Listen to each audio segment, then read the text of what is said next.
Good evening.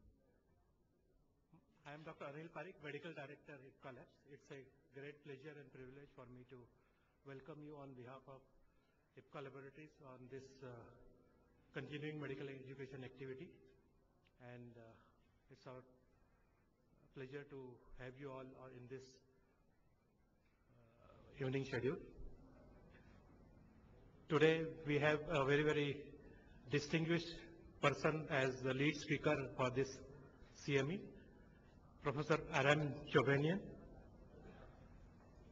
He is currently President Emeritus of Boston University, and he is Dean Emeritus, Boston University School of Medicine. And he's been probably the longest serving Dean of the Boston University for over 16 years. And his CV, I think some of you may have seen. It's a very, very CV which is very, very distinguished, and it will not be possible for me to go through entire CV because of so many accomplishments and so many achievements. He has been prior Scientific Advisory Committee. He has been the Chairman Committee on Publications of Massachusetts Medical Society, New England Journal of Medicine, and he has been the past Chairman of the National Institute of Health Joint National Committee on Prevention, Detection, Evaluation and Treatment of Hypertension. In fact, he has been on the JNC, all JNC hypertension expert committees right from JNC 2 to JNC 7, and he has chaired JNC 4 as well as JNC 7. So that makes him a really extraordinary insight of the hypertension management which we can get from him. He has been past chairman of the National Heart, Lung and Blood Institute Committee on Hypertension and Hypercholesterolemia, and past chairman of NHLBI Task Force on Hypertension Research. He has been past chairman JNC 4, which I have already told, and on the review committee on hypertension and vasculature, and review committee on diabetes and cardiovascular disease, and NHLBI Research Review Committee, and also on the FDA Cardiovascular and Renal Advisory Committee, and member of all GNCs right from 2 to 7. Winner of 12 prestigious international awards, Lifetime Achievement Award of Massachusetts Medical Society, Fellow American Academy of Arts and Science. It is a rare honor for a person to be Fellow of both Arts and Sciences. I think that rare honor belongs to Professor Chobanian. And he is the first, I think, recipient of the Lifetime Achievement Award in Hypertension by the American Heart Association. And in fact, he has devoted 5 decades of career on hypertension, which in particular, not cardiovascular research, but in particular on hypertension research. So it's a very honor in that regard. And he has been on editorial boards of the most prestigious journals like New England Journal of Medicine, Hypertension, Primary Cardiology, Journal of Hypertension, Hypertension Research, Postgraduate Medicine, and he has been author of more than 275 scientific articles and 2 books. And advisor on Committee on Publications, Sponsored Program, Massachusetts Medical Society, Board of Directors of Governance, Personal Committee, Board of Trustees, National Hypertension Association. And from 1975 to 1995, he has been Director, Hypertension Specialized Center of Research, Boston University School of Medicine. And from 73 to 92, Director, Cardiovascular Institute, Boston University School of Medicine. And there are many things which I would not be able to enumerate for the short of time. Now I request Professor Chobanian to kindly come on the dais. Please.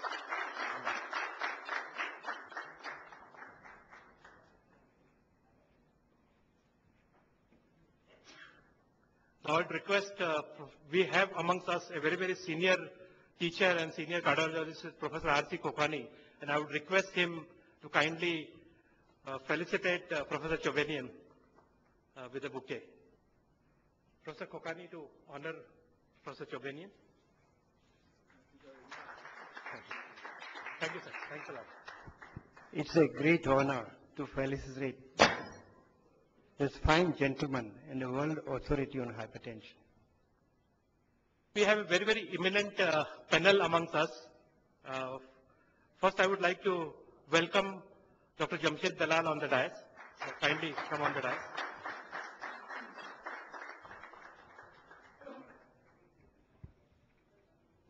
And I would request my colleague to present a bouquet in honor of Dr. Jamshed Dalal.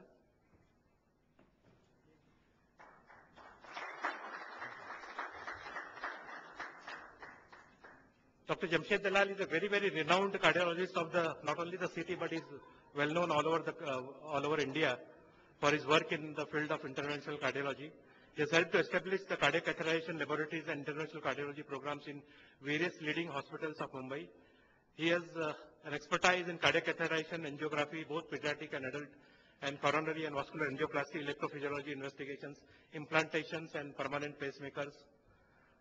And one thing I would like to add is that whenever we request him to be part of any CME and to be involved, and he is very, very gentle. He is so gentle that he always never denies us, and we are very grateful to him for that. So he always takes part in CME activities, and whenever we request him, despite his busy schedule, he always obliges us, and we are very thankful to him in that regard, sir. Now, I have a pleasure of now inviting a very senior nephrologist amongst us, Dr. Aram Chobanian.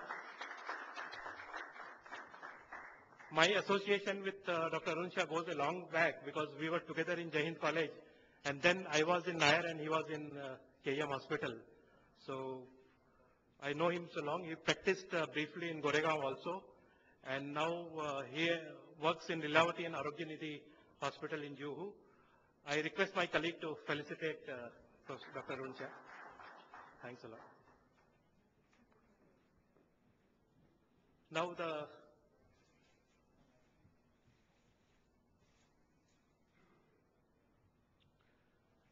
Now the first sequence would be that we would request Professor Chobanian to give his session on management of hypertension, the current scenario.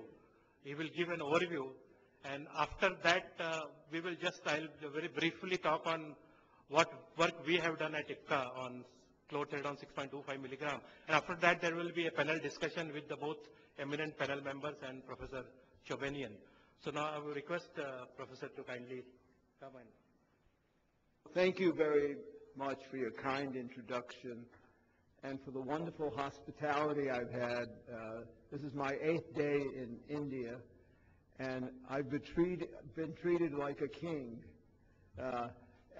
We have had the most hospitable meetings here, and our host, IPCA, Dr. Pareek, his staff, and all of you have made us feel as if we're home.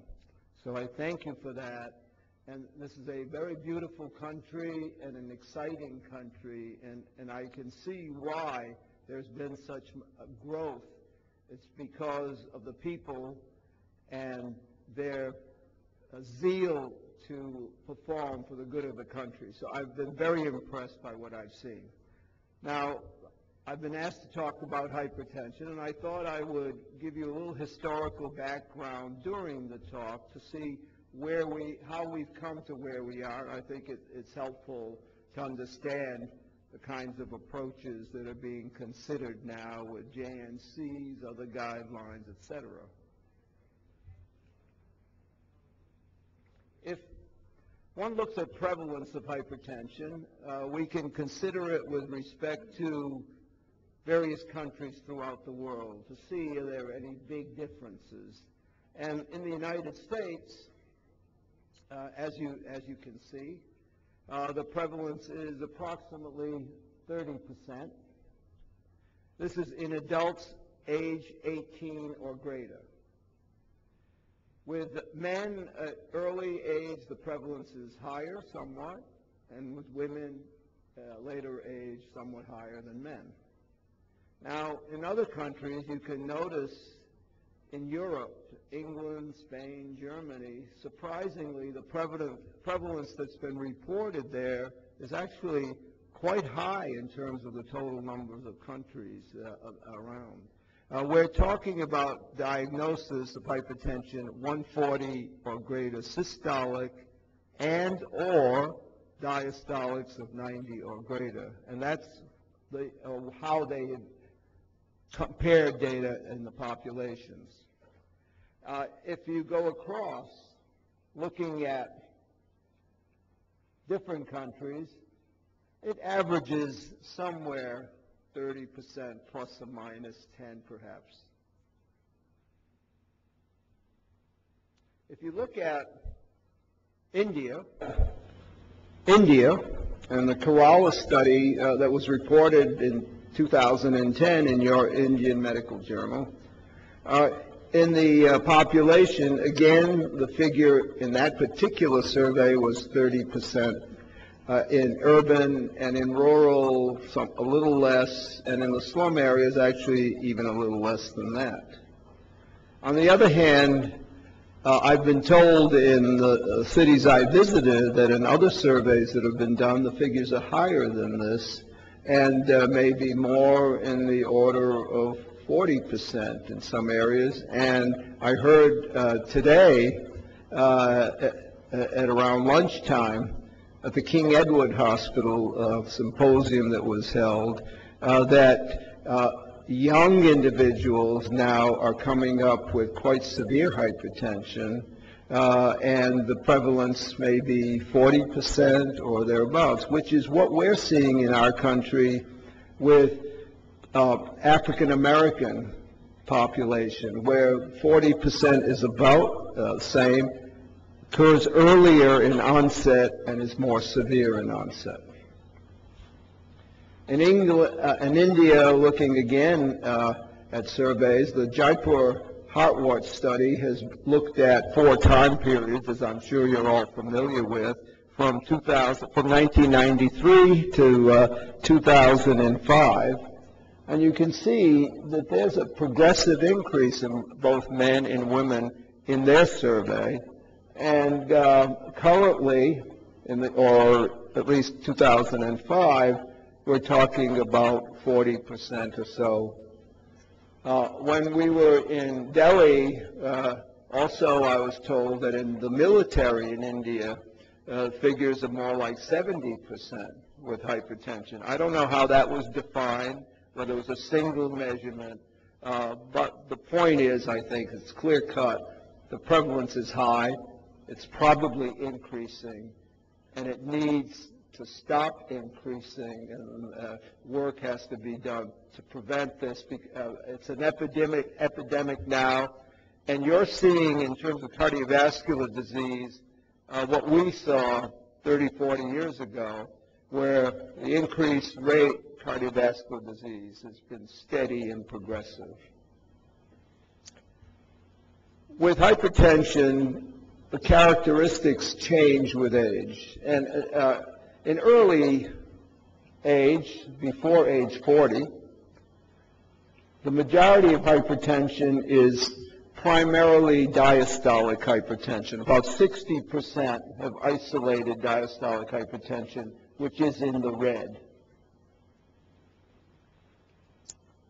Yellow represents both combinations, systolic and diastolic, and that's 20% or so in that age group. And then systolic hypertension, usually with suggestion of increased sympathetic activity in the youth, increased heart rate by a little, only about 20%. But it's clear when you go from less than 40 years, and this is from Framingham Heart Study data, to 60, it's age 60 and greater, more than 80% is isolated systolic hypertension, and by this point, almost 90% by age 80. Now, the Framingham Heart Study has the advantage that it has been able to follow people over almost their adult lifetime. When they entered the study, they had to be between 30 and 50 years of age. There were 5,200 and some odd individuals in 1948 who were recruited from one city, small city in Framingham, Massachusetts. And they were followed every 2 years until they died. And the return rate of patients, even if they moved to other parts of the country, 95% came back because they were so motivated, they came back to be followed. And so you have an unusual situation. And now the children of Framingham, there are 4,000 who are being followed, and the grandchildren are another 4,000 being followed. And new genetic information is coming out as a result of that, which I think as these third-generation individuals get older, there'll be a lot more interesting data that will come out. Our own institution, Boston University, runs the Framingham Heart Study. The people there are faculty members at our institution. From Framingham, again, if you look at the people who are normotensive when they're age 55 or age 65, normotensive then, and follow them for the next 20 years. What you see is in women and in men, the women in red, I don't know if this is showing up well. Can you see it okay? Normotensive here, but by the time 20 years have passed, 90%, both men and women. So the point is, if you live long enough, if you're fortunate to live 80, 85, almost everyone is hypertensive. It's the uncommon individual who's not, and some of these have other illnesses that prevent the hypertension from being expressed. In addition, and I'm getting now a little to the JNC7 philosophy as to why certain recommendations were made. In addition, it's clear that the risk from hypertension or from blood pressure increase is a steady risk. There's no single point, if you look at coronary disease or ischemic heart disease mortality or stroke mortality, plotted against blood pressure. There's no point that says at 140 things are that much different. At 139 or 141, it just keeps going up. So in part, the definition is a practical one. The risk is a steady risk. And the risk starts as low as 115 systolic and 75 diastolic. So for every 20/10 millimeter increase in blood pressure, the risk from heart disease and stroke double. And what that means is if your blood pressure were 120/80 and it increased to 140/90, you'd have double the risk. So looking ahead to the classification, this is probably one of the key issues that made us think that prehypertension should be a separate category that would be highlighted, where individuals should be exposed to lifestyle modifications that could keep the blood pressure from increasing. And it was very clearly stated that you didn't use drugs in these individuals unless they had diabetes or chronic renal disease. But lifestyle changes, whether it's yoga here or exercise, weight reduction, etc., it's important. So the classification is here, and we tried to make it simple. So we took 20 millimeter increments of blood pressure. And guidelines, the JNC guidelines, are guidelines for the practicing clinician. They're meant to be simple. They're not meant to be prescriptions for strict therapy. But they're to bring out points. In general, this is what you should be thinking. So 120 or lower, normal blood pressure. 120 to 139, say 140, prehypertension. 140 to 160, stage 1, and 160 or greater, stage 2. And in the past, at one time, there were 4 stages that were considered. Then JNC changed to 3 stages. And now I don't think there's any need to go more than 2 stages, because everybody with stage 2 or greater, you're going to treat very aggressively until you get the blood pressure down. So some comments were made just before we started about how much treatment has changed. And in my lifetime, it's been a dramatic change. I entered the field back when the Thiazide diuretics came out. I was a research fellow working with the Wilkins group in Boston on Thiazide diuretics. I was fortunate. I was at the right place at the right time. Thiazides changed, or thiazide type diuretics changed how we went to our ability to control hypertension. Up until that point, there were drugs that could lower blood pressure, but many of them had substantial side effects, whether they were veratrum alkaloids, ganglionic blocking drugs, hydralazine, etc., guanethidine, you get postural hypotension, etc. The thiazides changed the picture because when used with any of these drugs could be used in smaller dosages, and the side effects would be less.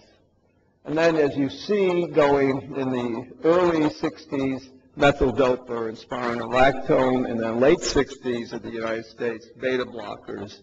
And then we went to alpha-1 receptor blockers, ACE inhibitors, calcium channel blockers, ARDs, etc.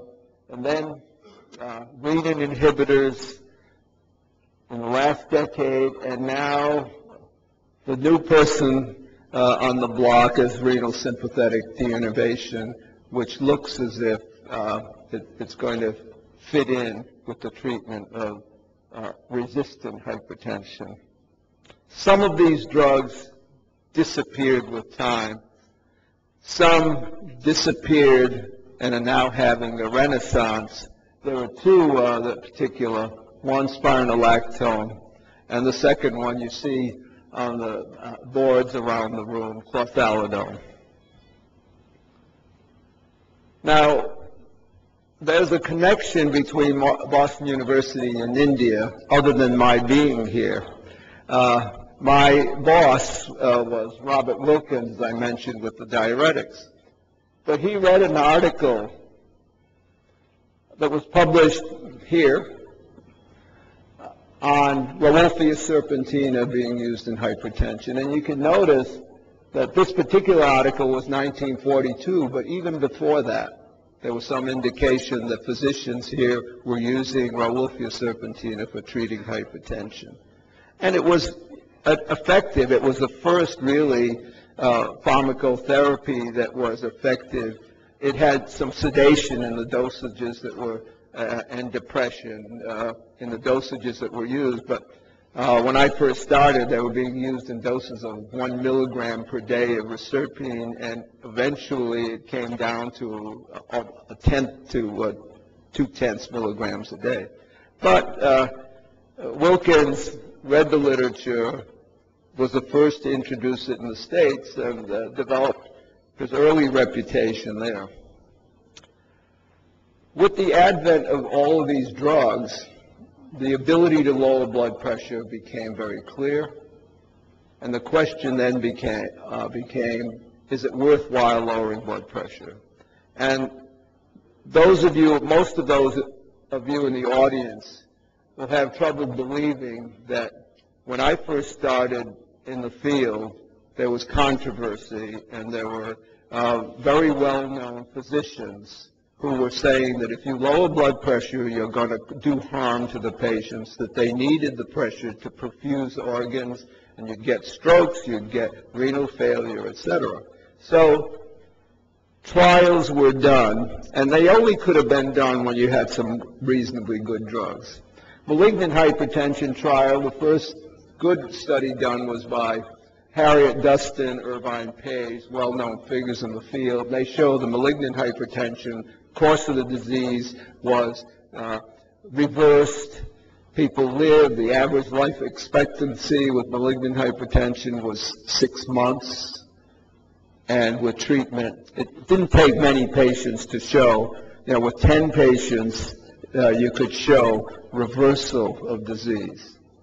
Then, what about non-malignant hypertension? Edward Fries and a bunch of investigators in our government VA system, Veterans Administration, did studies in patients with diastolic blood pressures 115 to 129, dramatic effects in complications, reducing them, lowering the diastolic to even different levels, taking patients in the group from 90 to 114, big effects, favorable effects.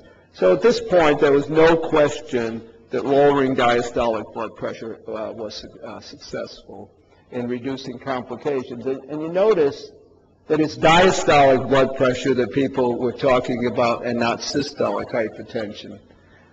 On the other hand, that changed. And as time went by, it was clear we didn't have the knowledge on systolic hypertension. So similar kinds of landmark trials were conducted on systolic hypertension. And there are three that I can mention. The so-called SHEP study, which I'll mention a little more about. This isolated systolic hypertension using chlorthalidone and beta blockers as the atenolol as the drugs of choice. Stason and his group in Europe looked at isolated systolic hypertension, and then and both of these studies showed lowering blood pressure reduced risk. And the third study was the most recent one, the so-called HIVET trial, in which people with systolic blood pressures of greater than 160 who were over 80 years of age.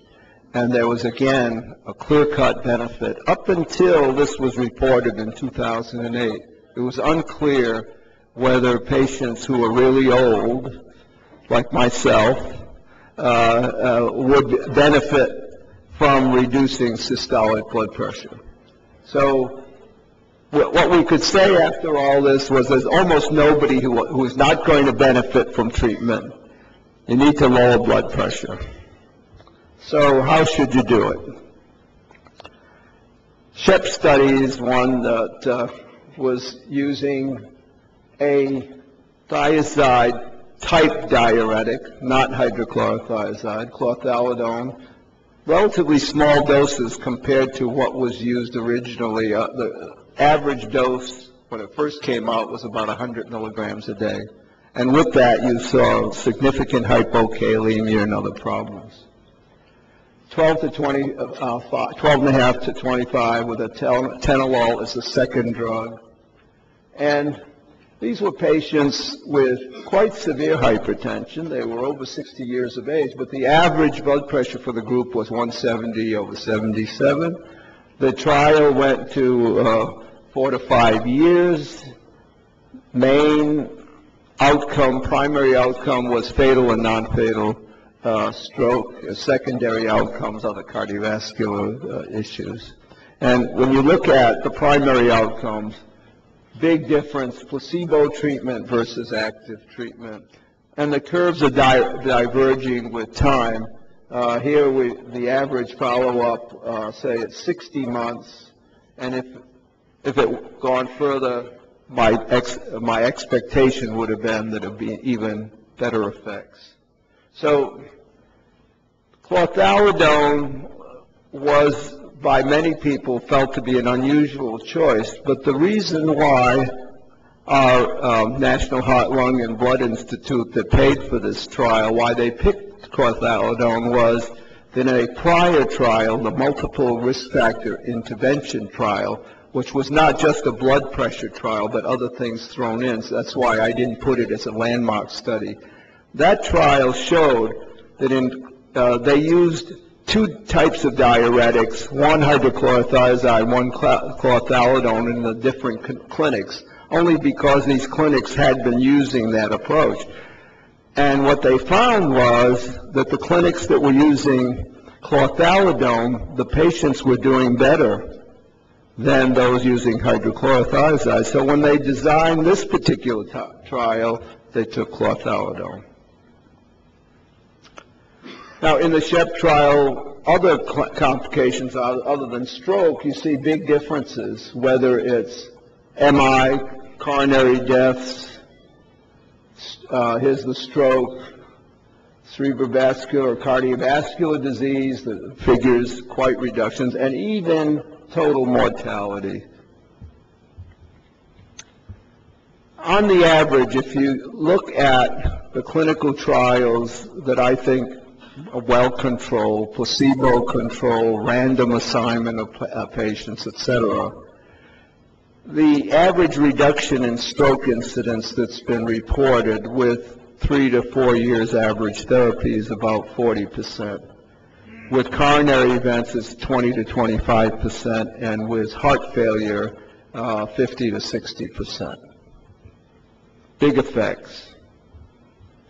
Looking at it another way, and extrapolating from the trials and also some other epidemiologic type of data, it's estimated that a sustained reduction in systolic blood pressure of 12 millimeters of mercury, sustained for 10 years.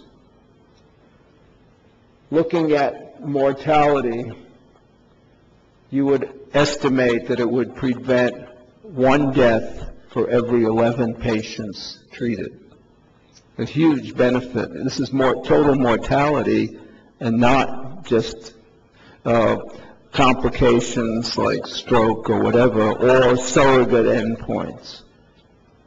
If that individual had evidence of end organ damage like myocardial infarction, angina, post-stroke or whatever, the benefits are even more impressive. 1 out of 9 people who were treated would have life saved. So I think it's a huge benefit of long-term therapy and very, very cost-effective. Extremely for any country that's paying for health care, as many are, this is a big cost saver. Well, so how do we now figure out what drugs to use? We've got very good agents to lower blood pressure, and many of them in the dosages that are used are very well tolerated. So I think we've seen a huge change, and question of selection of therapy always comes up. Physicians are interested, pharma is interested, and the way I like to look at it is what head-on studies have been done to compare in clinical trials. And there have been some that I think were good studies, and one was the so-called ALHAT study, again funded by our government.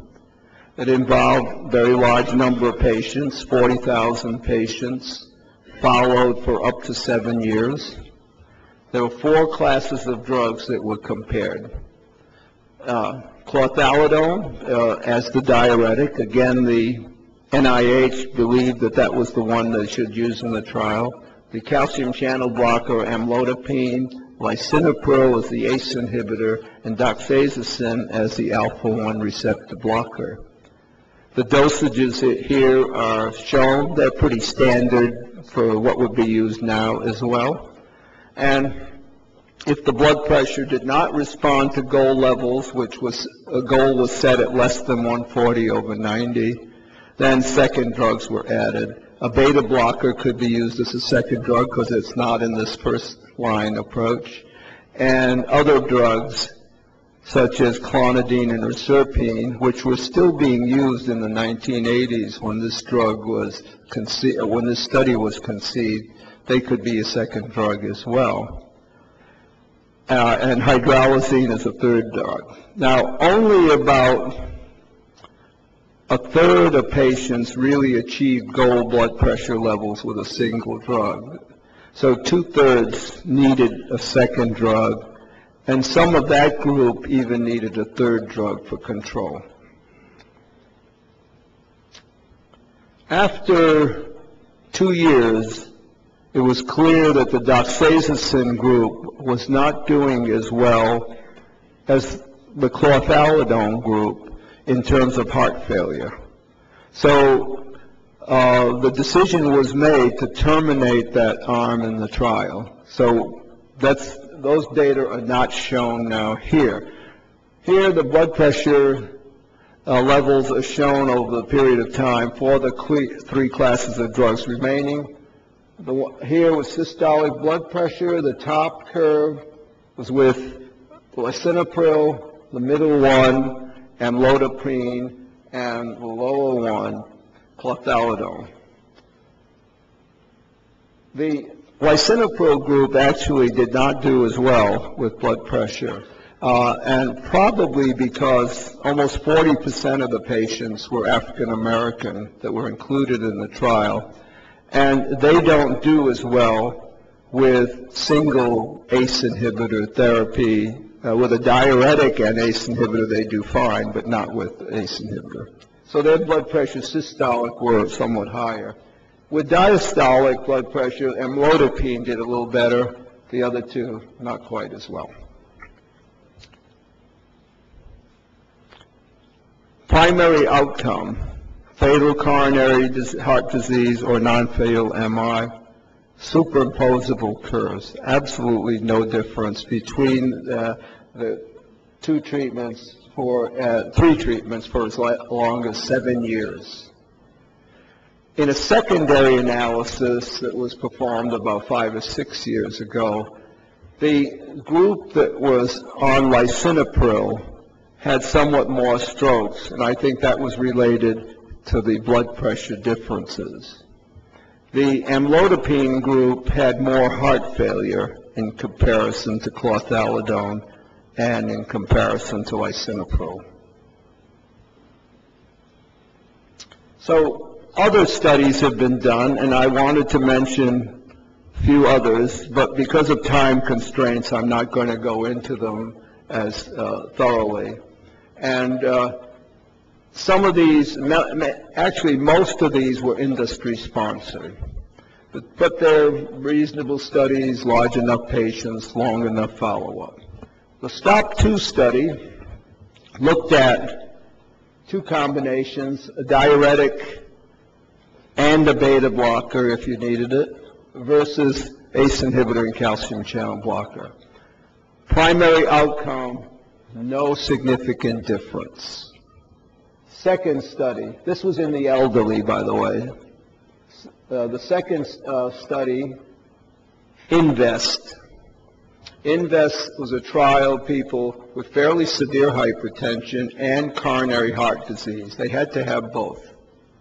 They were treated with a diuretic or beta blocker or combination in one group, and the opposite group was with a calcium channel blocker and ACE inhibitor.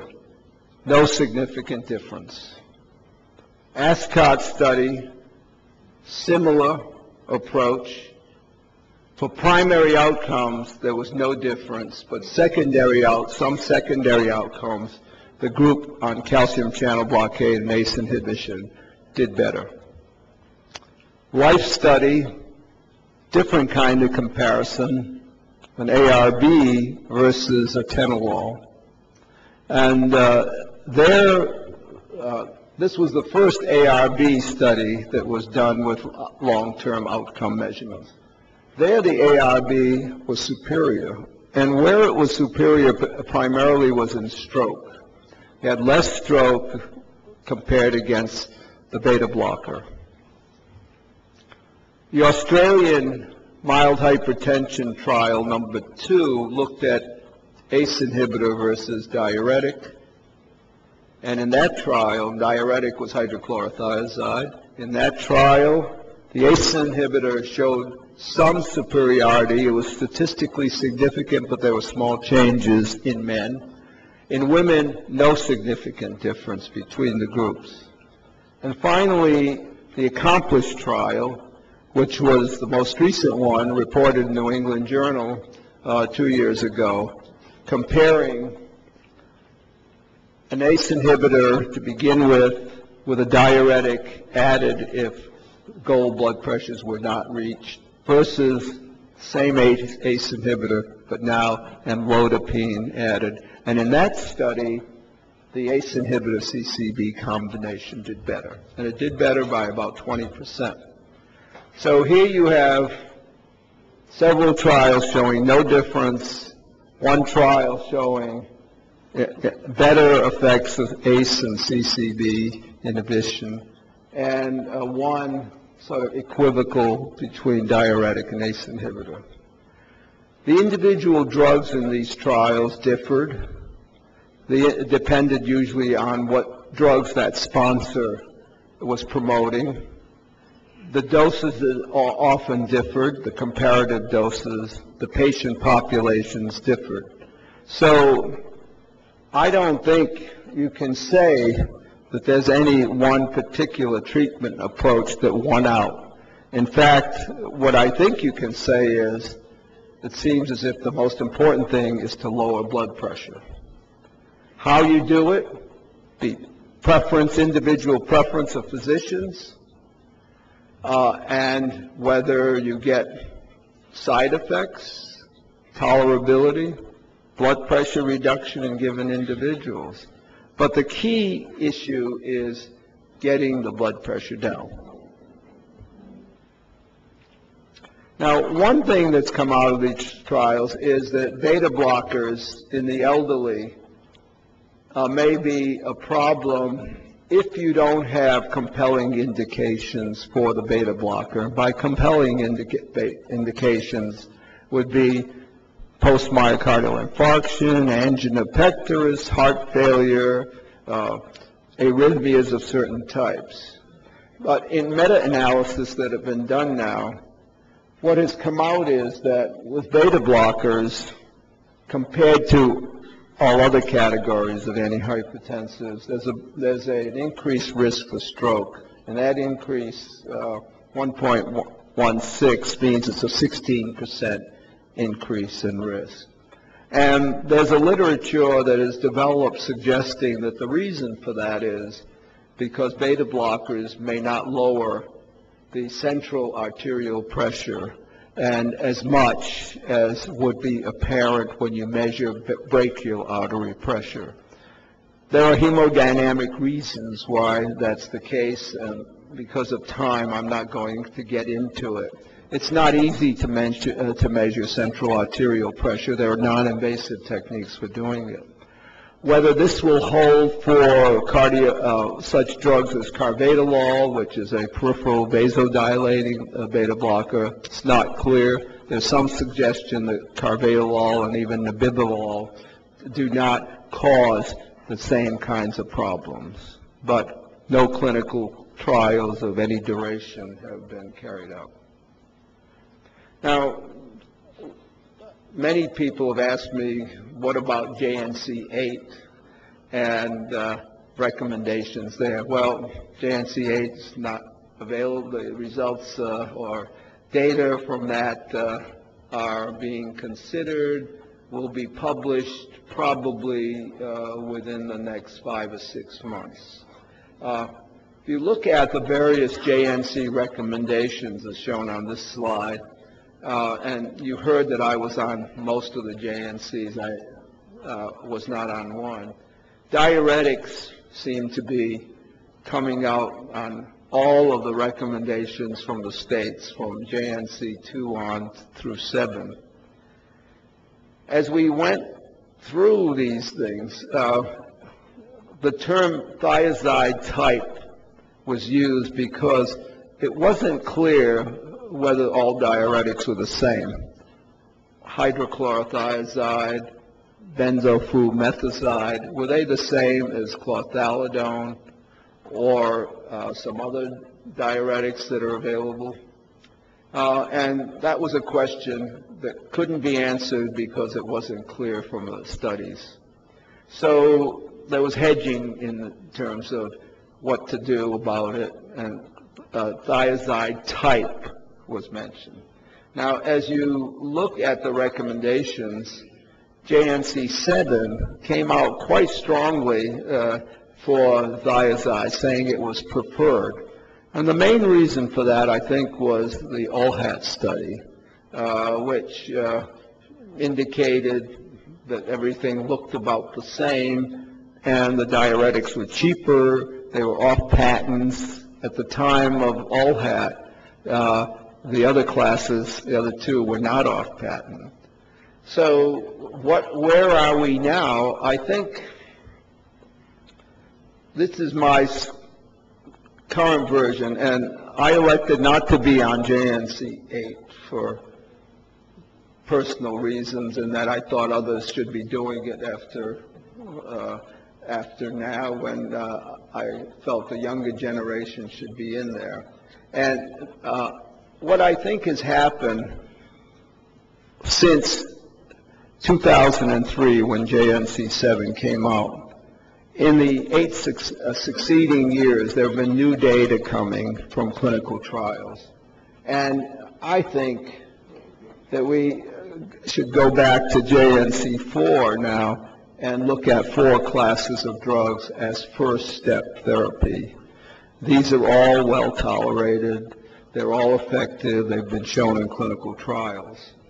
And in addition, low-dose 2-drug combinations. This is all for stage 1 hypertension. Low-dose 2-drug combinations would be probably recommended. In the past, they were not recommended, but I think we're going to hear in JNC 8 that there's going to be a push in that direction.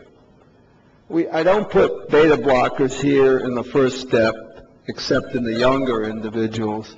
But a beta blocker combined with any of these drugs is a very good drug to use. And since you need 2 drugs in most patients with hypertension, at least 2 or more, it doesn't make much difference as to whether you exclude beta blockers here.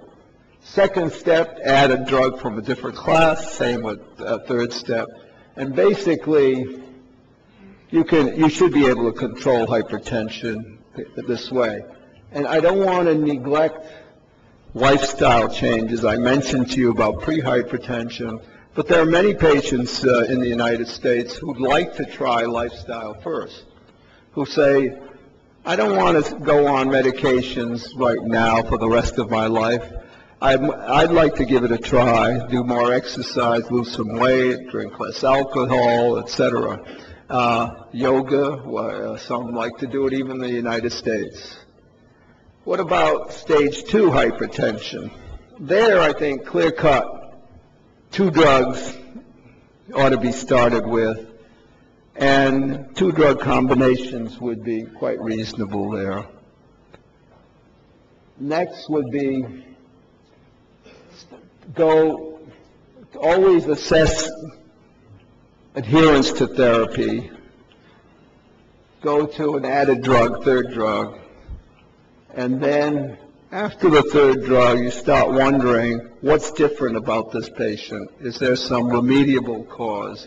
Are they on drugs such as cocaine or amphetamines? Are they doing something, drinking too much alcohol, which is a very significant cause of resistant hypertension? Are they taking their medications? How often are they filling their prescriptions? Calling the pharmacy to find out. So those are all important. But if you've done that and you don't find the cause, then I think those patients should be worked up. And they should be worked up for renal and adrenal problems, particularly secondary causes of hypertension. And what's been found, I think, with with spironolactone is that's had a renaissance because it looks as if a significant percentage of patients with resistant hypertension respond to spironolactone therapy with surprisingly good reductions in blood pressure. And I think that's something to consider. Some of these will have aldosterone producing tumors of the adrenal gland. So it's worth looking at them, but at a minimum, if it's difficult to do those specific workups, at a minimum, a trial of spironolactone should go in. And the other thing is, these patients now may be candidates for consideration of renal deinnervation if the institutions involved have the ability to do the procedure. It's very early, but I think interventionists are very creative, and they'll be looking at this with the idea of increasing their activity. As the stent business goes down, you'll see people going down a little further and putting in catheters into both renal arteries and using radio frequency ablation. So I've talked a lot about diuretics, and the question now I'd like to address is, are they all the same? And there are some suggestions, both in the literature and experimentally, that they're not all the same. Chlorthalidone is the one that has gotten the most interest because if you look at the clinical trials, it seems to stand out better than hydrochlorothiazide. Looking at their chemical structures, they have some similarities but differences. The rings here, similar, but then there's an added ring here. And the question is, do they have other effects? Well, one issue is blood pressure. And it's clear now from a variety of studies, 24-hour monitoring, etc., that the duration of action of chlorthalidone is much different than hydrochlorothiazide or bendoflumethiazide. And the duration with chlorthalidone is well over 24 hours. Some studies 40 hours even. Potency is another issue. Milligram for milligram, there's no question that chlorthalidone is more potent.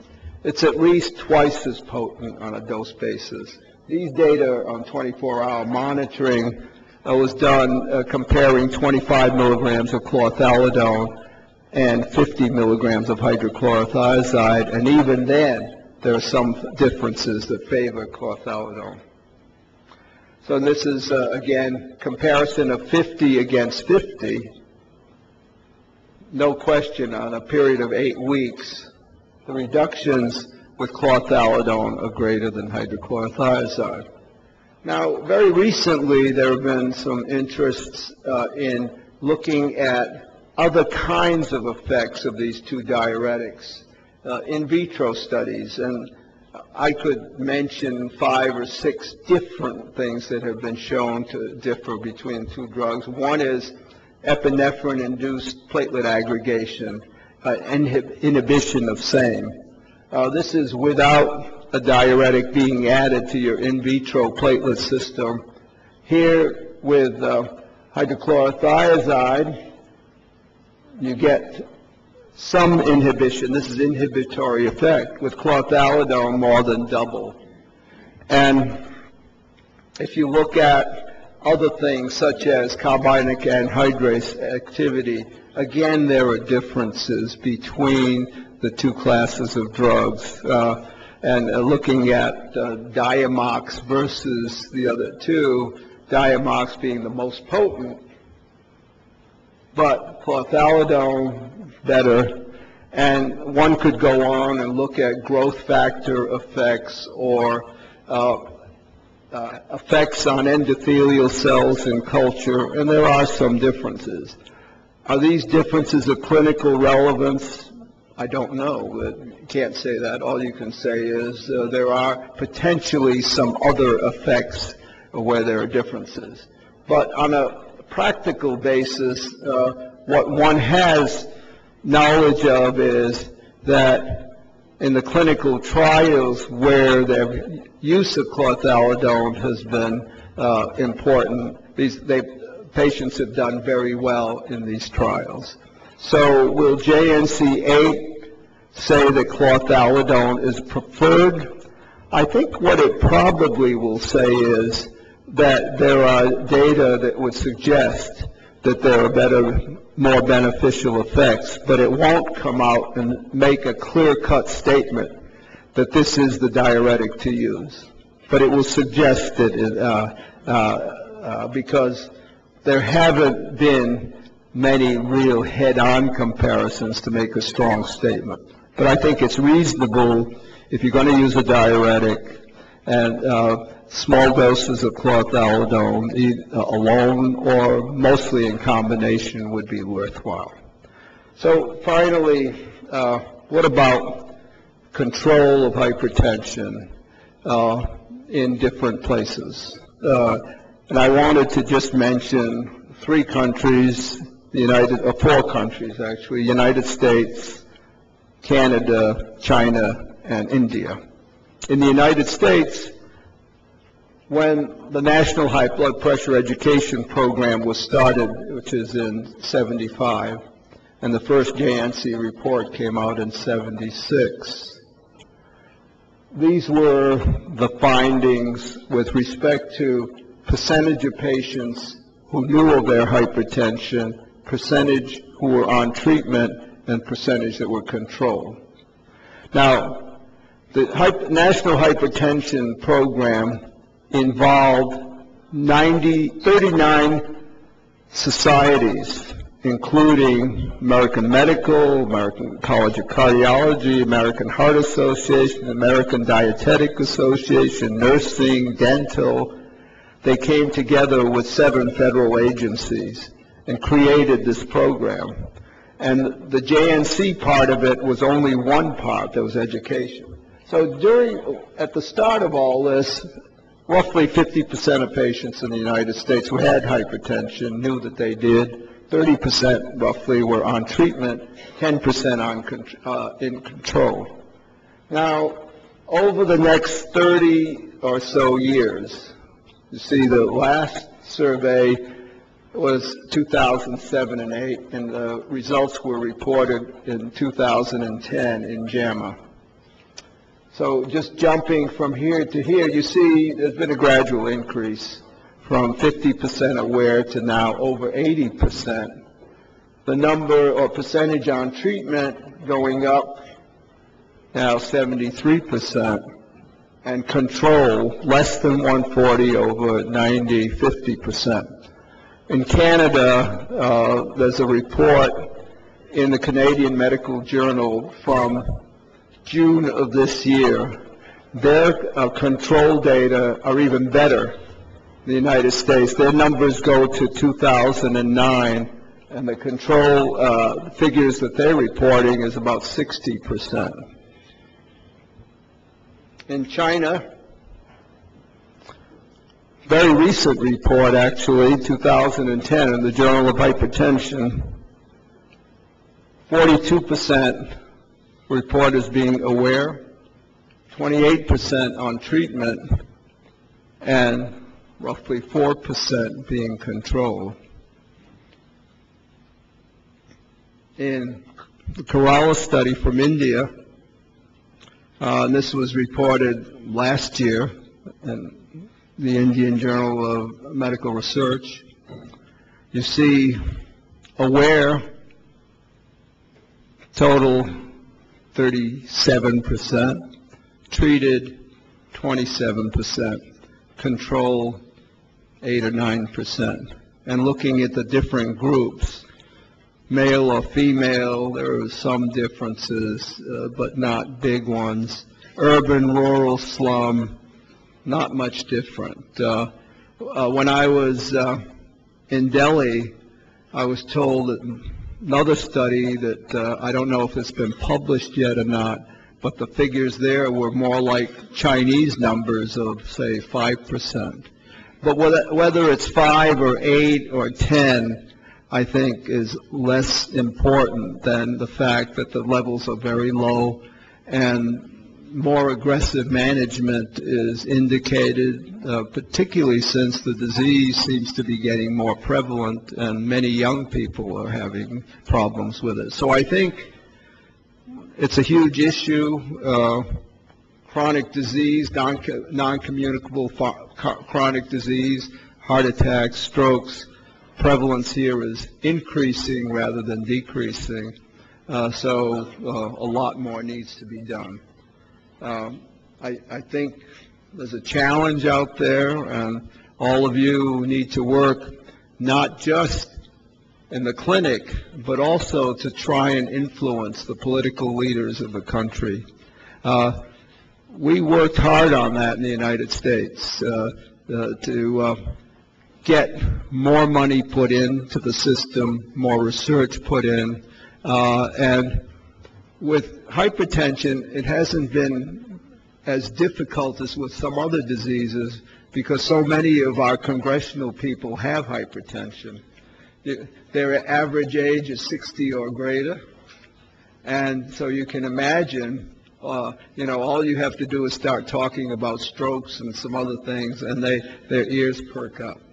So thank you very much for your attention. It's been a pleasure being here. Thank you, Professor Chobanian, for an excellent overview of hypertension epidemiology and management, and how hypertension understanding and management has evolved over last 5 decades.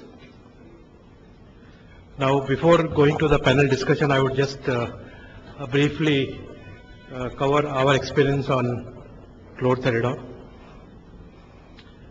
Cardiovascular epidemic in India is increasingly going on in younger population being affected with hypertension, pre-hypertension, diabetes, pre-diabetes and dyslipidemia. And hypertension is playing a very pivotal role in this epidemic. And the major reasons are not only change in lifestyle and urbanization, but some genetic factors, as Indians are more prone to syndrome X and metabolic syndrome. And it is estimated that in India, hypertension is directly responsible for 57% of all stroke deaths and 24% of all coronary heart disease deaths. Need for tighter control is quite evident, as we see that cardiovascular risk increases continuously as the systolic blood pressure goes above 115 millimeter mercury.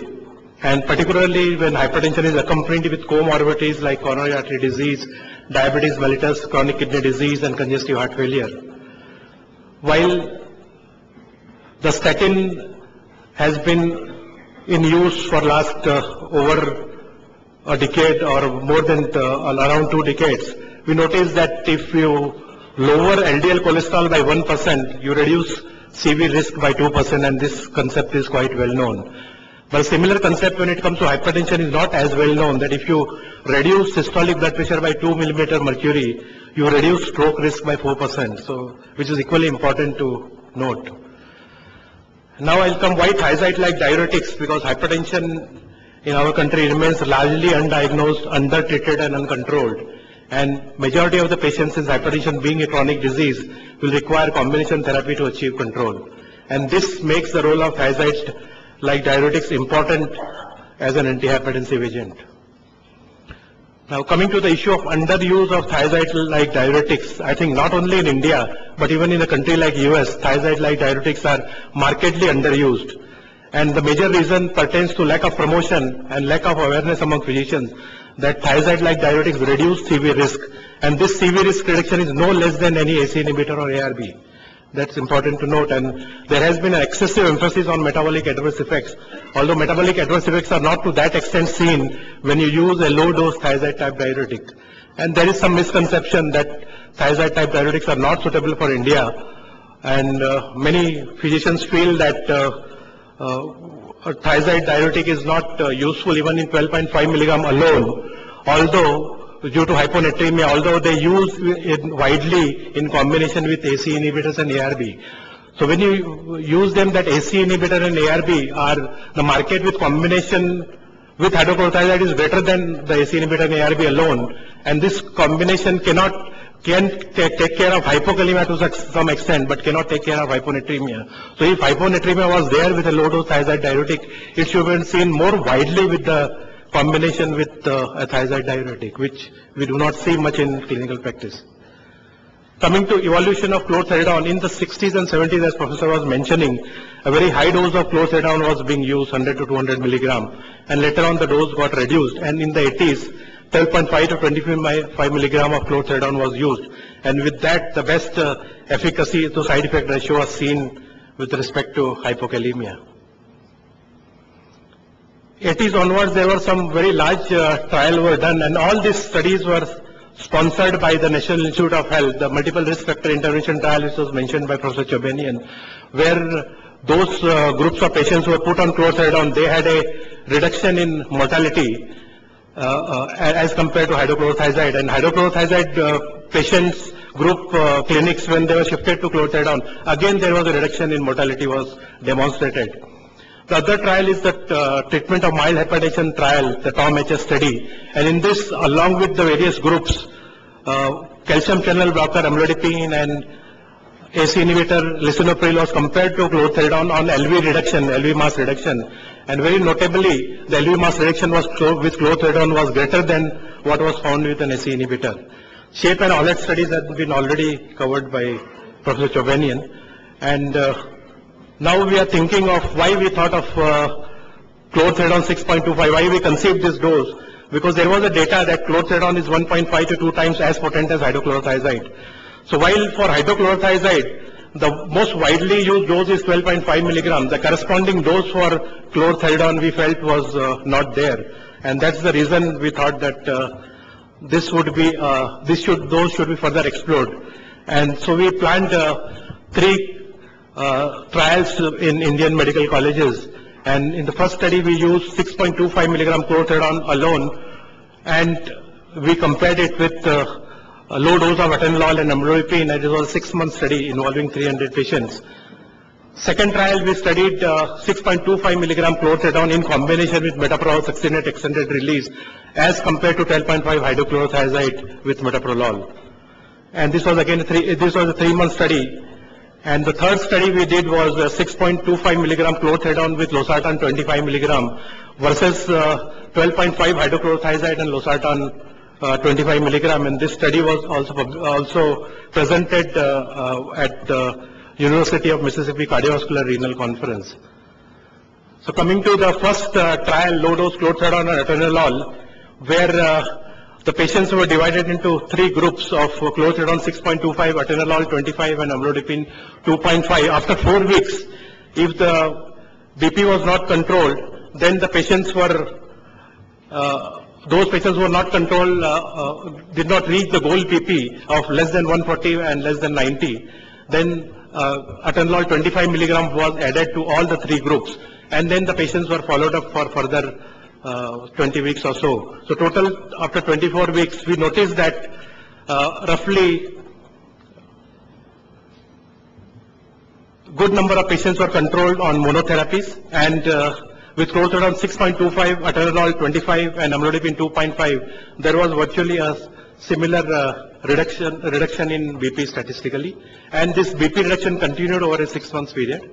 Similarly, diastolic blood pressure was reduced, and this reduction was maintained for a 6-month period. And coming to response rate, how many patients achieved the goal BP of less than 140 and less than 90 diastolic was on atenolol 25, 64% patients, on chlorthalidone 6.25, 51% patients achieved the goal BP, and on amlodipine 53% patients achieved the goal BP. And this response rate was statistically similar in all the 3 groups. So roughly 50 to 60% patients on various therapies, monotherapies, achieved the goal BP. Those who did not achieve the goal BP, then atenolol 25 milligram was added. So atenolol 25 group became atenolol 50. The chlorthalidone 6.25 became chlorthalidone 6.25 with atenolol 25. And the amlodipine low dose became amlodipine atenolol combination, which is a very widely used combination. And then similar patients who achieved the goal BP 82, 84, and 87%. Tolerability profile was basically mild adverse effects and no discontinuation due to adverse effects in any of the 3 groups. And electrolyte changes with chlorthalidone, baseline electrolytes, both sodium, potassium and chloride, there was no significant change before starting therapy and at the end of 6 months. Even on blood sugar, again, before at the start and at the end of 6 months, no significant, clinically significant change was noticed. So concluding that chlorthalidone 6.25 was found to be similarly effective to approved low doses of atenolol and amlodipine. And in combination with atenolol 25, it showed a similar response rate to other combination groups. Next, we did a planned trial of chlorthalidone 6.25 with metoprolol succinate and compared it with metoprolol 12.5. And if after 4 weeks the BP was not controlled, the responders were added to metoprolol escalated to 50 plus chlorthalidone 12.5, and the next group metoprolol 50 with hydrochlorothiazide 12.5. And we noticed that there was a similar reduction in systolic and diastolic blood pressure after 4 weeks in both the therapy. This is the reduction in BP noticed, which is statistically similar. And after step-up therapy, we noticed that again statistically similar, though slightly numerically higher systolic reduction in the chlorthalidone group. And the combination was, both combinations were well tolerated.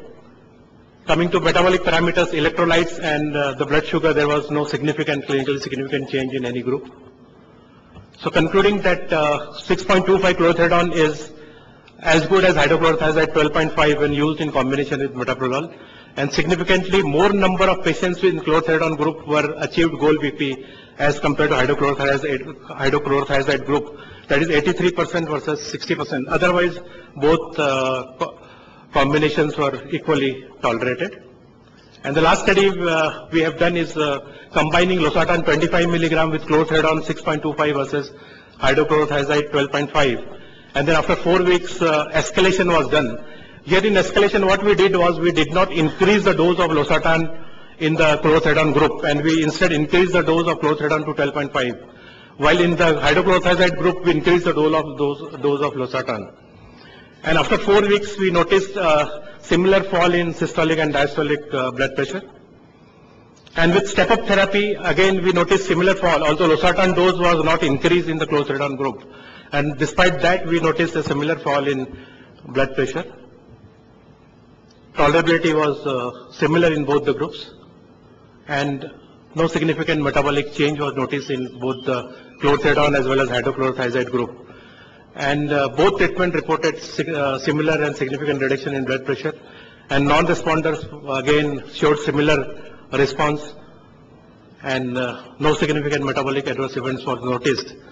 So now concluding, pharmacokinetically we noticed that chlorthalidone has a longer half-life and has a longer duration of action, and it is twice as potent as hydrochlorothiazide with better nighttime blood pressure control.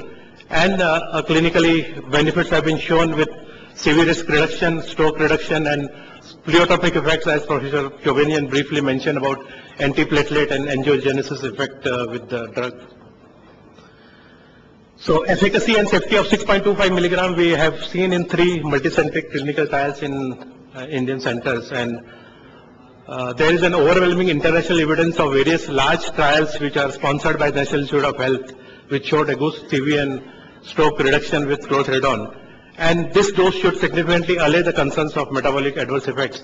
And availability of 6.25 milligram we hope will further encourage the use of this evidence-based thiazide-like diuretic. Thank you very much for your patient hearing.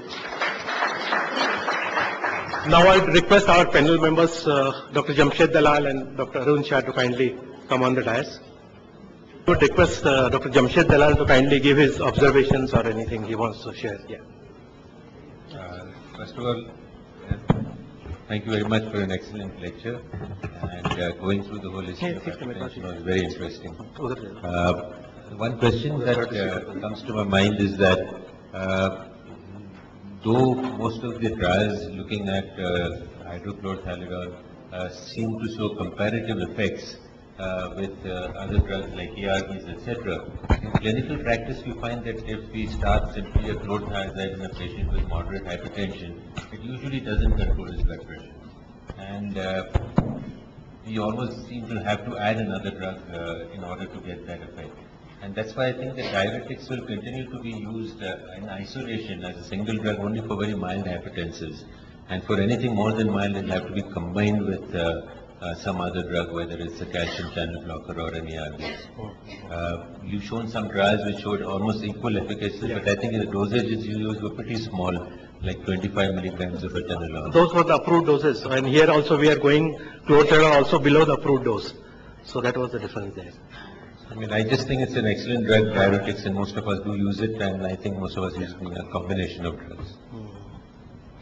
Dr. Aram Chobanian? The only warning here is in our country, because of the hot and humid weather, we advocate diuretics in elderly patients very regularly, but we must see to it that if patient is not well, then they tend to develop a lot of hyponatremia. So any patient at the age of 70, if they are on small dose thiazide diuretics, you have to be careful about development of hyponatremia. Any questions from the audience? Yeah.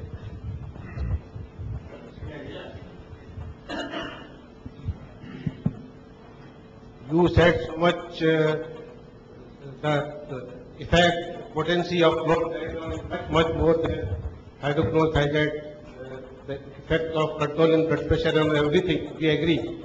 But today in the market, if you go, all the new drugs, all the ARBs which are coming in the market, they are all coming up with hydrochlorothiazide. Maybe Sartan, maybe Olmesartan, maybe calcium channel blockers, maybe beta blockers. There is no antihypertensive drug available in the market which is not available with hydrochlorothiazide, and we are all using and we are reasonably satisfied. We are controlling the blood pressure of so many patients. But then only IPCA company is trying to revive hydrochlorothiazide, chlorthalidone, which is in the market for last 40-50 years. And these studies have come 10 years, 20 years back. Then why other companies you think only IPCA is there to bring down chlorthalidone and say that, oh, it is a very excellent molecule, and other companies, multinational companies, which are coming out with Olmesartan, Telmisartan, Candisartan, they are coming out with hydrochlorothiazide. Why? I think we welcome the other companies also coming out. We don't prevent them. No, but it is a question of being in the market for 30, 40 years. The SHARE trial in 1991, LR trial in 2002, and for 8 to 9 years, no other scientist has looked upon chlorthalidone as a very good molecule. What I read from the books and what I said, that to use chlorthalidone, you should have a normal cardiovascular system and mildly impaired renal function, so that the hypokalemia caused by chlorthalidone is counteracted by mild renal impairment, and the cardiovascular system should be normal, otherwise you are predisposing the patient to cardiac arrhythmias. Actually, this molecule has been missed by pharmaceutical companies for various reasons, although the expert committees, as you say, most of the National Institute of Health sponsored studies have been with chlorthalidone, and the evidence for low dose thiazide diuretics, if you go into the history details, you will notice that most of the trials have been with chlorthalidone and not with hydrochlorothiazide. But somehow the multinational companies that picked up hydrochlorothiazide as a partner, they missed out on chlorthalidone as a partner somehow. And if you see the latest recommendation of even the NICE committee, which has just come last month, now in UK, the most preferred thiazide diuretic is bendoflumethiazide. But just last month, the recommendation given by NICE is that if you want to use a diuretic, use chlorthalidone or indapamide in place of bendoflumethiazide and hydrochlorothiazide. So I think I would request Professor Chobanian to answer that question, why chlorthalidone has been missed by pharmaceutical companies. I think what happened with chlorthalidone was, because the early use of it in practice was with large doses, you got metabolic effects. And the practicing community in the United States did not want to use it as much. Drug company, then the drug went off patent relatively early. No company wanted to sponsor it, and it was almost impossible to get chlorthalidone in the United States for a period of time, despite SHEP study or whatever. The drug, you couldn't get the dosages that you wanted, and so the pharmaceutical companies that were introducing the other drugs, the newer drugs, they had hydrochlorothiazide. They didn't want to go to something else, so they put it in combination with trials that were reviewed by the Food and Drug Administration, the FDA. were with hydrochlorothiazide in combination. So that continued. And I think part of the problem was really no pharmaceutical company wanted to push chlorthalidone, and therefore it disappeared in most practices. That situation is changing because Takeda just recently has come out and US FDA has approved a combination of azilsartan, which is the new ARB with chlorthalidone. So that situation is slowly now reversing, and by the time the all-head study was published in December 2002, most of the companies had only hydrochlorothiazide combination, so nobody was willing to promote chlorthalidone at the expense of hydrochlorothiazide, pharmaceutical companies, because they did not have any combination with chlorthalidone. And alone they could not launch because it's an off-patent molecule, the MNC cannot launch. So JNC, so all-head study, which is the largest hypertension trial in the history of medicine, that I think basically used chlorthalidone, and the evidence for chlorthalidone, if you go into the clinical trials which have been there, I think the most overwhelming evidence comes in favor of chlorthalidone. In fact, I have not found a single study where chlorthalidone has come inferior to any other drug which included AC inhibitor or calcium channel blocker to this. While there are many trials where hydrochlorothiazide, when it is combined with other agents, particularly AC inhibitor or hydrochlorothiazide versus AC inhibitor plus calcium channel, invariably the calcium channel combination comes superior. But none of them have used a stronger diuretic, a better diuretic like chlorthalidone there. That's my answer to, that's what my feeling is, that this is the thing. And I think I would request Professor Kopani to add a few words, because he is a very senior person here, to what his observations are on this line.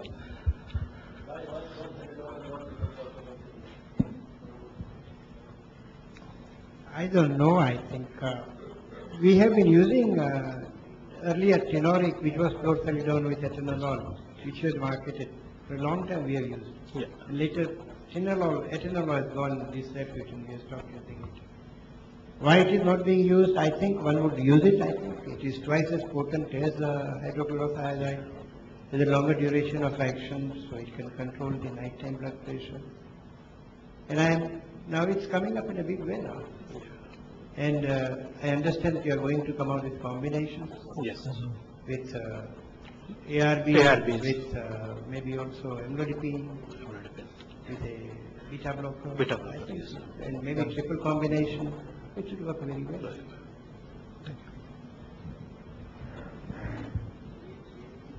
While selecting a diuretic, you had quite convincing data between the hydrochlorothiazide and chlorthalidone. But especially in India, we have quite heavy promotion of indapamide, which is also long-acting like chlorthalidone, and which has additional pleiotropic effect, just like carbonic anhydrase and platelet and angiogenesis, whatever you had shown with hydrochlorothalidone. Similarly, indapamide is shown to regress left ventricular hypertrophy almost at par with ARBs and ACE inhibitors. And especially in hypertension, with having a lot of LV mass, increased LV mass, which is our therapeutic target as well, to reduce the left ventricular mass. This indapamide is promoted for this reason, pleiotropic effect, apart from diuretic antihypertensive action. So what are your comments about that? Yeah, I think indapamide is a good drug. The clinical trials with indapamide in terms of outcome, the major one was the PROGRESS trial with post-stroke effects. And there it was the major benefiting compound, not the ACE inhibitor, but the diuretic added. There are more clinical trials in the States with chlorthalidone, and I think that's influenced the thinking in the States. Indapamide, though, may well be similar in effects, but it's not used very much in the States. I think here it's probably used more relative to many other diuretics. Differences, primarily more clinical trials with chlorthalidone. So looking at the chemical structure of the molecule, how safe will it be to give it to the patient who are having allergy to sulfa group of drugs? Because it has a sulfhydryl ring. So how safe will it be to give patients who are not tolerant with sulfa group of drugs? I don't know the answer to that as to whether it makes a difference. I think it's speculative, essentially. One thing that's clear is longer duration, more potency. If you use, say, hydrochlorothiazide in small doses, and there was a tendency throughout the world to go down to doses per day of 12.5 milligrams of hydrochlorothiazide, I always felt that was bad policy because when you use such small doses, although hydrochlorothiazide is good duration of action, but at the small doses, it's not as effective in the late hours. The FDA actually did not approve the use of hydrochlorothiazide alone in 12.5 milligram doses, even though some physicians were using it. In combination, it may be okay at that dose, but even then, I think a total dose of 25 milligrams a day is probably better. So I'm not sure that any of these other things that I showed is clinically relevant, but I think it is clear that duration of action and potency are there. Your question of the sulfa group. In many anti-diabetic drugs, sulfonylureas, you have sulfa group. In many NSAIDs, you have sulfa group, but in prescribing information, it doesn't come as a contraindication. So it's probably the situation is very rare that sulfa allergy will also be allergic to this. It will be very rare, but you cannot completely rule out. But theoretically, it is a possibility, but practically, it is not found. Okay, thank you. I'm Dr. Hussain Manager in Southern Hospital. Thank you for the excellent lecture. So, what is your opinion about chlorthalidone in pregnancy-induced hypertension? And a hypertensive becomes pregnant. And the third thing is, what is the, as an expert, what is the role of chlorthalidone along with the oral alpha blocker like Quinidine in pregnancy? I think the second question I didn't get, but in pregnancy, it's the same issue as using diuretics of any type, I think. One needs to be cautious in pregnancy. And on the other hand, if the blood pressure is not controllable with the agents, that non-diuretic agents, diuretics still may be important. The big issue with pregnancy is making sure you don't use drugs that affect the renin-angiotensin system like ARBs or ACEs, where they're absolutely contraindicated in pregnancy because of the effects on the fetus. The second question I didn't get. But drugs like clonidine, centrally acting drugs. In pregnancy or... the centrally acting drugs are effective. They have been... Along with chlorthalidone. I think it's a reasonable combination. The reason they've lost favor over the years is because of sedation. In small doses, the sedation effect is modest or minimal.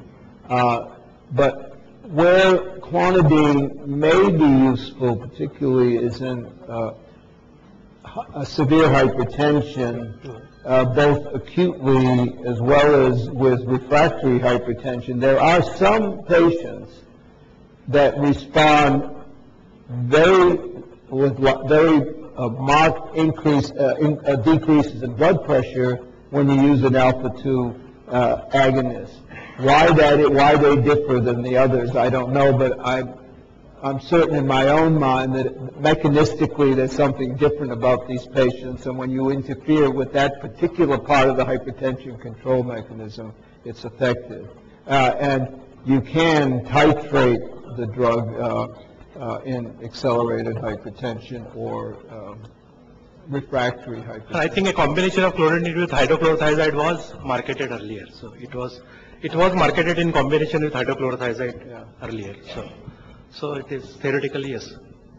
One of the reasons why AC inhibitors and ARBs became popular was that there was a lot of talk about prevention of endothelial dysfunction, atherosclerosis prevention and regression. And that doesn't seem to be there with chlorthalidone or with any of the other diuretics.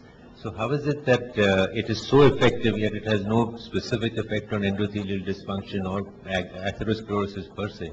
And which is one of the reasons why there was a shift towards increasing use of ACE inhibitors. Yeah, the question is whether there are any surrogate endpoints that are valuable.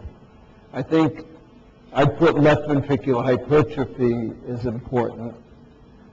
On the other hand, when you look at endothelial mediated dilation and the effects of hypertension, we know that hypertension causes endothelial dysfunction, as does hyperlipidemia, but treatment of hypertension with lowering blood pressure does not often reverse it. Now, the outcome studies are far more important in my mind than what happens with endothelial dysfunction. If you do a clinical trial and you find that mortality is reduced, morbidity is reduced, that's what I think now we should be basing our treatment recommendations, not on endothelial dysfunction or lipid solubility. That was used a lot to justify use of these drugs. But ACE inhibitors are very good drugs, and ARBs are very good drugs. So they are particularly good at certain kinds of indications, whether it's renal disease, proteinuria, diabetes, or whatever. So I think they've made a big impact on the management of hypertension. Would you use chlorthalidone in young patients as a primary drug? I would, if there were no contraindications. I think in all of these areas, I'm assuming you're going to follow the patients and watch what happens to them. If they get metabolic changes or, you change the drugs. But we have so many drugs available now. It's not that you're working in a vacuum. As you know, I'm not telling you anything. But if you're worried about the potassium going down or the blood sugar going up, well, you're probably going to measure that once in a while, whether it's every year or whatever, and you alter treatment. So there's no formula that says you need to continue the patients forever on the same drug. So I use it depending on cost, of the access, type of patient. Since you mentioned cost, you actually said that in JNC 7 guidelines, one of the reasons why you suggested diuretics was because of the cost. Do you feel that in guidelines, cost should be at all one of the criteria for guideline presentations? Well, that's an interesting question, somewhat philosophical in nature and practical in nature. I think no longer is cost an issue because all of the 5 major classes you can get generic equivalents available. But in 2003, that wasn't the case. Some of the members of the committee dealt primarily with populations where access and availability of medications was dependent on cost. And you can go in areas of the country, there's a part of the country which is called the stroke belt, where blood pressures are higher. These are mainly black individuals. And in those areas, cost is an issue. So I think now JNC 8 probably is not going to get into the cost issue because it's not relevant anymore. If you had to choose between chlorthalidone and spironolactone as either one or the other for hypertension, which one would you choose? If it's initial therapy or not refractory hypertension, generally if someone has severe hypertension, you're going to use a diuretic. Now the question of which one. In men on spironolactone, gynecomastia still is a problem even at low doses. So I would not use it as first drug in that situation. I would use it in refractory hypertension. So I think in the majority, I would use chlorthalidone. You would use eplerenone, which wouldn't have the gynecomastia. Yeah, eplerenone doesn't have gynecomastia, but it's very expensive. And I think most of the insurance companies will not pay for a Pleronone in the United States. They feel that, you know, if you need aldosterone antagonist, you've got to use spironolactone. Sir? Well, out of the way question, suppose President Obama developed hypertension. He's less than 50 years of age. He's black. I heard he's having hyperlipidemia. He's always under stress. Which drug will you give to him? Chlorthalidone or something else? Because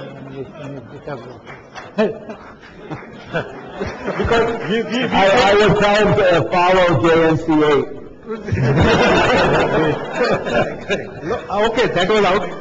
In day-to-day practice, when we come across such patients, say we are not blacks, but we are Asians who are having hyperlipidemia, hypertriglyceridemia, under stress, younger age group, then which drug, chlorthalidone or something which you will look for? Well, I would use, I don't want to talk about specific drugs. I'll talk about classes of drugs. I probably would use low-dose combination of two drugs, one of which would be a diuretic, and a thiazide type diuretic, probably small doses of chlorthalidone. But then the second drug, it would depend on a variety of factors, and I think it could well be an ARB nowadays. The chances of angioedema are somewhat greater in black individuals. I would be a little concerned about that. We don't want our president to have angioedema. And I think small dose diuretic, ARB, good combination, should be well tolerated. My question is, why not combination of amlodipine with ARB instead of diuretic and ARB is the first line? Because in accomplished studies, where these combinations were compared, there's 20% risk reduction in mortality and morbidity. Yeah, I think it's a reasonable combination. I think in African American individuals, in my mind, a diuretic is a little better as part of the combination than a calcium channel blocker. We don't want a president's legs to be puffy. When he's playing basketball, people will notice that. But these combinations are good combinations. You know, we're talking about small differences between drugs, and the main thing is I'd want to know that the blood pressure was controlled, and I'd be satisfied in that situation, irrespective of what treatment. I think accomplished trial, I would just like to add that it did not use chlorthalidone. It used hydrochlorothiazide, which is much weaker, already demonstrated to be a weaker diuretic in combinations. I think it is just taking from comment from Dr. Dalal what he was mentioning, that AC inhibitor and ARB have worked on endothelial dysfunction. I think sometimes it is very important that we go by the clinical endpoints rather than we go by the surrogate endpoints. I think the lesson in rosiglitazone is there, that rosiglitazone primarily was belonging to the thiazolidinones, where they were expected to reduce insulin resistance, and insulin resistance was expected to result in reduction in atherosclerosis and reduction in myocardial infarction. But what happened? Reduction in insulin resistance with rosiglitazone resulted in more myocardial infarction and more congestive heart failure. So theoretical thing, I think up to the extent we can go by the surrogate markers, but finally I think we should go by the clinical endpoints. What is the hard clinical endpoint says, I think that becomes very, very important. And I think if you compare any antihypertensive with chlorthalidone, I don't see how, so far, show me any evidence where it has come inferior, okay. So I think all drugs are good, but we have to, again, we have to take into consideration the patient profile and every other thing, and then according to the patient profile, we have to prescribe the drug. Chlorthalidone causes hyperuricemia. Hyperuricemia should be treated, means asymptomatic patients of hyperuricemia should be treated, because it becomes an important risk marker for atherosclerosis as well as hypertension. So are we not initiating that vicious cycle of hypertension and landing up in refractory hypertension? I will answer your question. See, ultimately, you have to see clinical morbidity and mortality. So by hyperuricemia, how much mortality has occurred with chlorthalidone? There are the adverse effects with all the drugs. Other thing about hyperuricemia, you can always combine it with losartan. And if you combine with losartan, the hyperuricemia will be taken care of by losartan. So there are various ways to, tackle the issues. We have to combine the drugs then.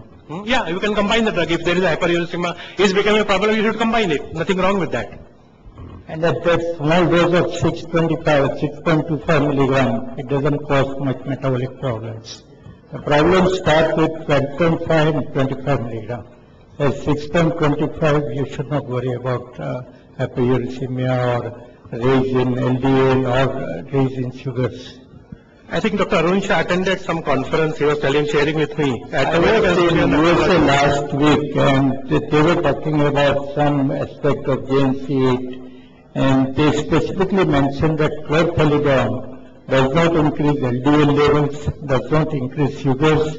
It is potent and longer acting. So these 4 points they put forward very clearly in American Society of Nephrology. And I think with the dose of 6.25, it should go a long way in treating the hypertension. Yes, metabolic effects at the high doses we all accept, but at small dose, I don't think so. Please.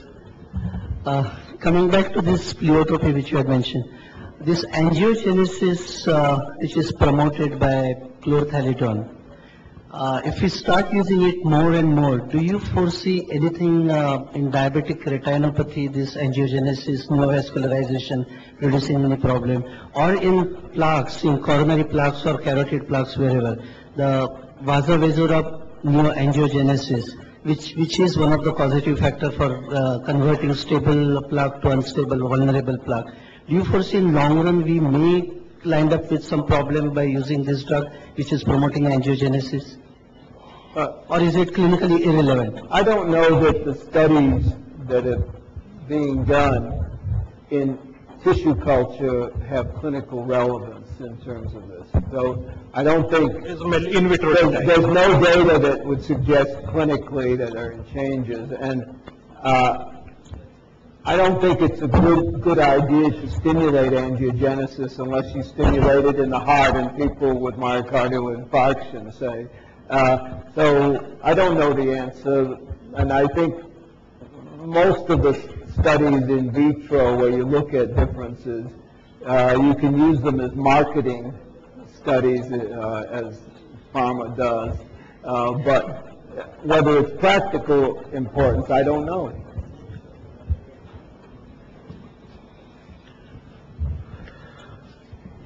I think if there are any further questions, then we can, I think, it is already time.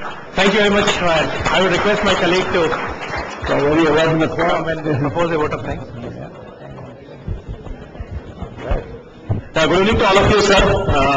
I sincerely thank Dr. Aram Chobanian, sir, for a wonderful presentation on this molecule. I also thank Dr. Jamshed Dalal, sir, and Arun Shah, sir, to be a part of this CME.